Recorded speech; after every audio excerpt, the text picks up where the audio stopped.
আপনি যখন পিতামাতা হন তখন আপনার শিশুর মলের দিকে নজর রাখা আপনার দৈনন্দিন রুটিনের অংশ হয়ে ওঠে। এটি আপনাকে অবাক করতে পারে, তবে মলের রঙটি অনেক পরিবর্তিত হতে পারে এবং এটি সাধারণত ঠিক থাকে। প্রথম কয়েকদিন পরে আপনার শিশুর মল আঠালো, কালো মেকোনিয়াম থেকে সরে যাবে। তারপরে আপনি হলুদ, বাদামি বা সবুজের মতো বিভিন্ন শেড দেখতে পাবেন। এটাই স্বাভাবিক। বুকের দুধ খাওয়ানো শিশুদের প্রায়শই সরিষা হলুদ মল থাকে, যখন ফর্মুলা খাওয়ানো শিশুদের কিছুটা সবুজ রঙের সাথে হলুদ ট্যান রং থাকতে পারে। আপনার শিশু বড় হওয়ার সাথে সাথে শক্ত খাবার খাওয়া শুরু করে বা সর্দি হয়, আপনি আরও রঙের পরিবর্তন লক্ষ্য করতে পারেন। এটা বেশ মানসম্মত। তবে কিছু রঙের জন্য ডাক্তারের চেক প্রয়োজন।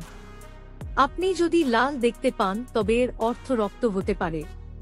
এর অর্থ এই নয় যে কোনো গুরুতর সমস্যা রয়েছে, তবে আপনার শিশু রোগ বিশেষজ্ঞকে বলা ভালো।